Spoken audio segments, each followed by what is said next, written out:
Yeah, so I want to talk to you guys a little bit about why it's so important to love again and love on every level, right?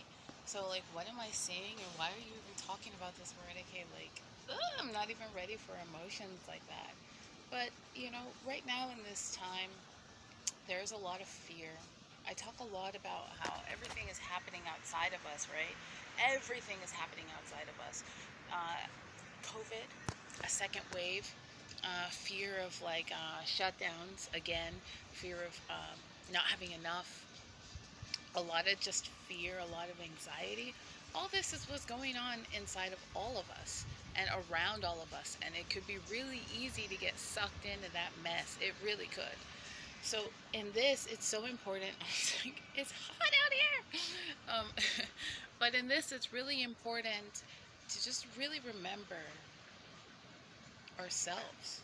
It's important to remember why we are here on this planet. A lot of us that are watching this are not human. We're like extraterrestrial beings, right? We're here to either bring love and to illuminate a lot of things that could have been messed up for people. Sometimes we had to go through our own mess up. And if you're in that space, that's okay. But guess what? The good news is you don't have to stay there. This is a public service. This is a public broadcast. What I was feeling before was a few days ago was just this purging, like this energy of people crying a lot, a feeling of loneliness, a feeling of like wanting someone to be there, a feeling of knowing maybe who the person was. I was feeling, a lot of compressed emotions that, like, where was all these emotions coming from? Like, it didn't feel like they were mine. Maybe they were mine. I wasn't sure. This was the energy I was feeling. So I wanted to remind you that you are love. You are here to be love, especially if, as feminine energy, as masculine energy. The embodiment of love is all through you. It's okay if sometimes you cry and you're going through a really hard time. That's also love. Love is purging. Love is faithfulness. Love is commitment to yourself, commitment to understanding you're happy, commitment to healing. Now, you may even in this next quarter be asked to be with people who are just like you. I'm feeling this energy and this channeling, and wow, look at there's a butterfly right there as I say that. I'm feeling this energy of something kind of, yeah, something is just asking you to be around some of the people who are now you're starting to see people are starting to give back. A lot of you who are watching are true givers, are true empathic people. And you start feeling a lot of things, and it's really deeply sensitive. I even posted a video. It's called Questions of Empaths. Things that we just generally like are always concerned about often. I want you guys to go back and listen to that video when you get a chance. And I want to remind you that the things that are happening, the things that are coming, are really good. They're really good. And it's okay to be prepared, but you are the embodiments of love. And loving again, especially after you've been through something really hard. A lot of you, I mean, we finished coaching, right? A lot of you have been cheated on. A lot of you have been hurt. Family issues, best friends, people who have like stabbed you in the back, even done witchcraft, spell work behind your back, harmed you, stolen things from you, robbed you really of a lot of things. But it's not about that. You're going to start to see that part of what's coming now, this was all a part of the journey. This was all a part of the journey, and it was a part of something that was so important to. Hola, ¿quieres ir? Hola, Hola, este es YouTube. hola. Hola, ¿qué tal? This was all really important. This is all really important part of being able to move forward in your ascension. And yeah, it hurt. But if you like, just consider this: if you didn't go through that, how were you going to help other people? How were you going to show them, hey, you know what? Look at all these battle scars. Look at these wounds. Look at things that I've been through, and I'm still standing. And I'm not even just standing. That's like pitiful. I'm not in survival mode. I'm thriving.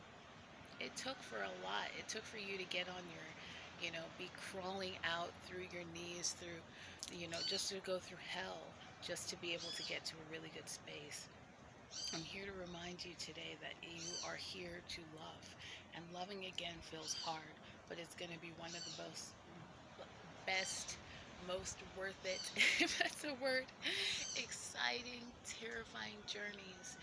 And I have a feeling that this Christmas and New Year is going to be really amazing. It's going to be really, really, really, really amazing. And shout out to all Scorpios upcoming. Um, this season of death and transformation, there's something super special on this Libra and Scorpio energy this year. Of all the 20, of all of all the zodiac signs in this year is one of the most powerful, really. So I want you all to be aware of this. I want you to know and embrace any chance that you have to love. I'm going to quote one of my favorite books by Michael A. Singer. It's called the Untethered Soul, The Journey Beyond Yourself. And he talks about this heart space. Your heart is an energy space. And it's not just because it's there and when you have a heartbreak that you don't have energy. Your pizza boxes all over the place. You've been eating and splurging and having menage a trois with Ben and Jerry all day, Haagen-Dazs. You're busy, but somehow you still have no energy. It's because your heart energy is closed. Now take what it's like on a brand new day of a vacation. Now that brand new day is like you're so excited, you have a lot going on, you just can't wait to like get out, meet the world, go to the beach, play around, make new friends, drink a margarita, do things you usually wouldn't do because you feel like your heart space is open. He shares that sometimes when things keep happening, the heart space closes and closes and closes, and it's a muscle.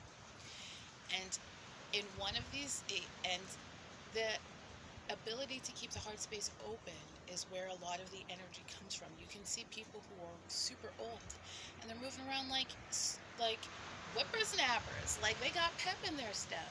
It's because their heart space is open.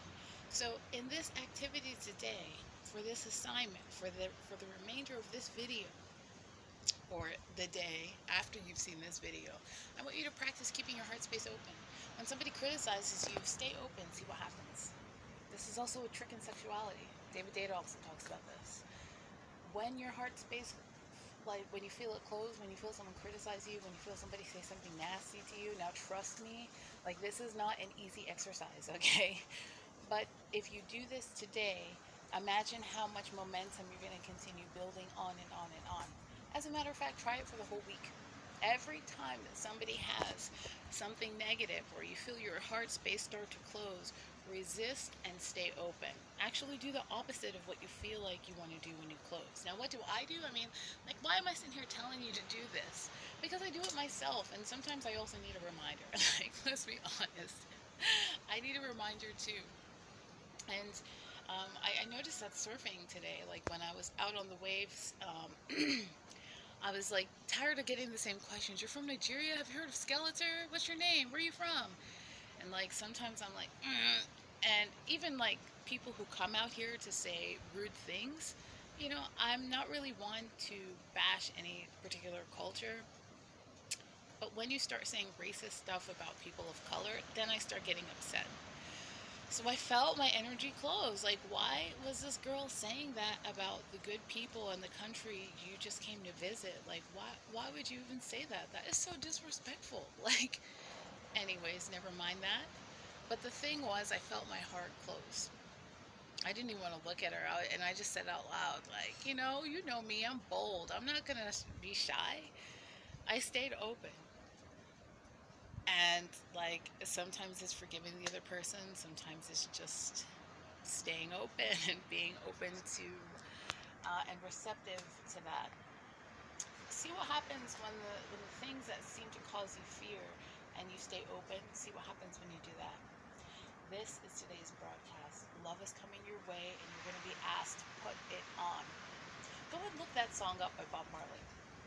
Go and look up that scripture in the book of Ruth. Put on a new face. Act like that stuff didn't bother you before and just keep smiling. Why? This is a test. Yes, my lovelies. We're gonna look at something so pretty so it doesn't seem so hard. But it's painful, and like you can't remove thorns. I mean, you can, but sometimes it's gonna hurt. So stay through the test, get through the test. You're gonna win. You always win. And it's a daily test. It's a lifelong test. You can't fail. You just keep getting it again and again in different ways, faces, forms, locations. It's a test. So uh, remember that staying open doesn't necessarily mean that you invite the person back into your life. It just means that you're giving yourself a chance at life. And what does that look like? Loving again, making yourself open to and available to friendships, even if they don't look like you. Getting to know people, giving it a chance. That's what it looks like. So God bless you. You guys stay open. The message today was is about love. Your weekly test is to just stay open. Never, ever, ever close your heart. Nothing is ever worth closing your heart. Always stay open. Never close your heart. Okay? Bye.